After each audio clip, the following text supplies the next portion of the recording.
Hello to you all. I'm David Gerard, and this is a special extra episode of Pivot to AI, where I keep you updated on the cryptocurrency stuff I started in. Remember that the Pivot to AI was a pivot from crypto. There's a lot of new viewers don't realize I'm the guy who wrote these, the books Attack of the 50-Foot Blockchain and Libra Shrugged. Yeah, I should do a book about AI. I know I have my agent nagging me. 3 top quality chapters and an outline. Yeah. So crypto basically died by 2024, and now it's back in the headlines. But that's not because it's alive. It's because America's much beloved president, Donald Trump, his family, and several of their very good friends attached the electrodes to crypto and ran 415 volts through it, and the zombie corpse is shuddering about. And the Trump family have been running crypto scam after crypto scam. Trump has put a pile of crypto guys into his administration.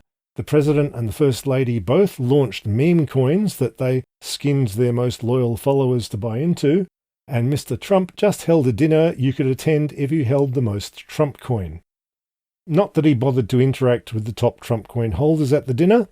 Quote, "He just gave a few remarks and left," unquote. One of them said, "It's almost like once he had their money, he didn't care anymore." Matt Levine says, "You can read various news articles quoting ethics experts howling into the void about this, but why would you do that?" The crypto industry, who spent more money than anyone had ever spent on an election so they could get Trump in there, was hoping that Trump and crypto would finally be the starter's pistol for a new crypto bubble and a flood of dumb money.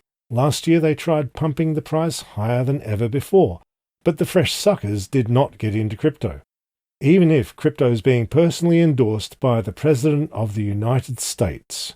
Nobody is getting into crypto now, except so they can bribe the President. That is the use case for crypto.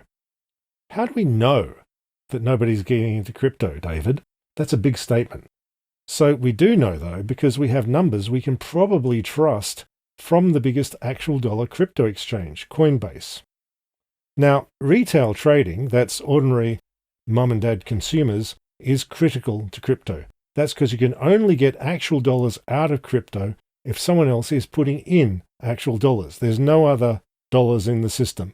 Those retail suckers are the source of cash. You need to be taking actual dollars from ordinary people who think they can get rich quick being your sucker. If the retail suckers are not showing up, then crypto is just a bunch of shysters exchanging book entries with a dollar sign in front, which they cannot actually realize as actual dollars actually in an actual bank account. So in crypto, any number that can be faked is faked, including that very high price for Bitcoin. But Coinbase is a publicly traded company, so they have to file the state of their business with the SEC every quarter. If the retail dollars are showing up at Coinbase, then ordinary people are interested. If they're not showing up, then the ordinary people are not interested. So, no. Consumer trading volume on Coinbase is down 17% from fourth quarter 2024 to first quarter 2025. Trump actually knocked interest in Bitcoin down, even as the Bitcoin price is pumped to new heights, well over $100,000. What this means is nobody even believes in crypto as a get-rich-quick scheme anymore. Nobody is calling the Bitcoin price a bubble. An economic asset bubble involves a lot more enthusiasm and a lot more of that dumb money flowing around. There were huge trading volumes in November 2021, and that volume has not recovered. I think Bitcoin right now is not a bubble, it's more of a hot air balloon. There are guys manning the pumps at the offshore unregulated exchanges. Coinbase also filed with SEC about an insider data breach on Wednesday, 14th May. Coinbase runs their customer service by outsourcing it to other countries really cheap. They pay their staff $2,000 to $5,000 a year. And it turns out that running a ton of money through your systems and cheaping out on the staff has an obvious attack. Crooks bribed these customer service people to give them customer data. The crooks then attempted to blackmail Coinbase for a ransom, or they would release the customer data. The hackers apparently had access to the data since January. So, consumers aren't into crypto in 2025. What about the big money? Well, they're not all that into crypto either, despite all the headlines in the financial press.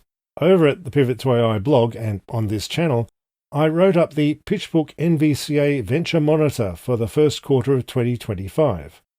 This document is the National Venture Capital Association talking to its members about the state of things. It's what the VCs are saying to themselves. And the summary is, the VCs are all in on OpenAI, and the entire rest of venture capital is moribund. This includes the same VCs who used to be really into crypto before they pivoted to AI. PitchBook also put up a first quarter 2025 summary specifically of the crypto activity from venture capital. The VCs have put into some companies like the convicted criminal conspiracy crypto exchange Binance, but even they admit retail volume is still down. We hope everyone involved in funding all of these crypto fund companies just has a nice time.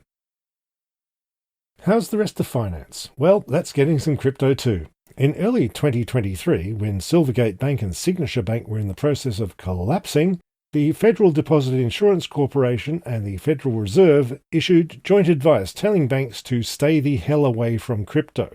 But it's new times now. The Office of the Comptroller of the Currency told banks to go wild with crypto earlier this year, and now the FDIC and the Federal Reserve have followed suit, and they've withdrawn their previous advice. Crypto companies are lining up for bank charters too, which will surely work out even better. And with the new Stablecoin Genius Act passing the Senate, if a bank collapses, the stablecoin grifters get their money first, before you, the ordinary depositors. Isn't that nice? I guess you could put your savings into small twigs and rocks. But in some happy news, some crypto crime still is illegal. In September 2022, just after crypto crashed that year, but before FTX fell down as well, I was in a room full of state and provincial securities regulators, and I was telling them what to do about crypto. And if they saw a 20% interest rate, it's obviously a Ponzi, just stamp on it.